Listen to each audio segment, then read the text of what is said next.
Bien exécuté. Oui, oui, très jolie. Et puis, elle donne aussi très envie à regarder. Enfin, c'est très grand leur mouvement. Belle unité, il y a de l'ampleur. C'est ça. Un mot sur cette équipe qui arrive, venue d'Italie, Hot Shivers. Ce sont des habitués de la French Cup. Oui, elles viennent assez souvent. Donc elles viennent de Milan et puis elles sont championnes italiennes en junior.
Là aussi, on peut dire que c'est un programme qui est joliment réalisé.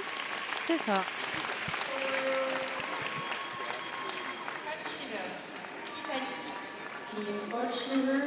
L'équipe italienne, et vous le voyez peut-être à la fin des programmes, il y a toujours des remplaçantes qui viennent sur la glace. Oui, alors en fait, ce que je disais tout à l'heure, elles sont 20 dans l'équipe, mais il n'y en a que 16 qui patinent.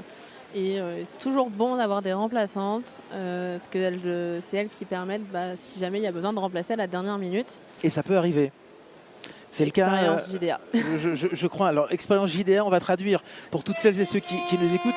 JDA, donc la team Jeanne d'Arc, JDA, et il y a eu une blessure hier. Oui, malheureusement, on en a une qui est tombée pendant l'entraînement, qui a dû aller aux urgences, donc tout va très bien. Voilà, il n'y a rien de très grave. Mais malheureusement, du coup, ça ne lui permet pas de patiner la compétition ce week-end. Et donc, du coup, on a dû avoir une remplaçante qui a dû prendre la place et apprendre la place. Alors, c'est ça qu'il faut bien expliquer, Camille, c'est que les remplaçants, les remplaçantes, chaque patineur, patineuse a un poste qu'il connaît par cœur, des repères sur la patinoire, des repères par rapport aux autres. Et quand on vient remplacer quelqu'un, il faut tout de suite se mettre dans la tête de la personne que l'on va remplacer. C'est ça. Alors en fait, durant toute l'année, donc on a forcément 4 binômes qui tournent en fait toute l'année ensemble. Donc les filles, elles connaissent déjà forcément une place. Mais il se peut que des fois, ce soit une fille qui a complètement l'inverse des pas ou complètement d'autres pas qu'elle doit apprendre très rapidement. Et c'est là où on a en synchro cette facilité, si je puis dire, d'adaptation. Vraiment à toute situation, on doit pouvoir être prêt si jamais il arrive quoi que ce soit. Donc des fois, on a ce qu'on appelle un petit peu une remplaçante numéro 1. Celle sur qui on compte vraiment pour qui est capable de tout faire, le couteau suisse. C'est ça. Là, du coup, nous, en tout cas, ça a été notre cas. Et c'est une nouvelle équipe pendant les ralentis que vous voyez à l'image sur BFM Normandie. C'est l'équipe Starlight, équipe venue de Suisse, qui est en train de s'échauffer. Donc une petite minute, vous nous le disiez tout à l'heure, Camille, si vous venez d'arriver. C'est ça. Généralement, c'est le temps que les juges ils mettent les notes. Et des fois, ça peut durer un petit peu plus longtemps si jamais il y a justement des replays à revoir pour l'attribution des niveaux.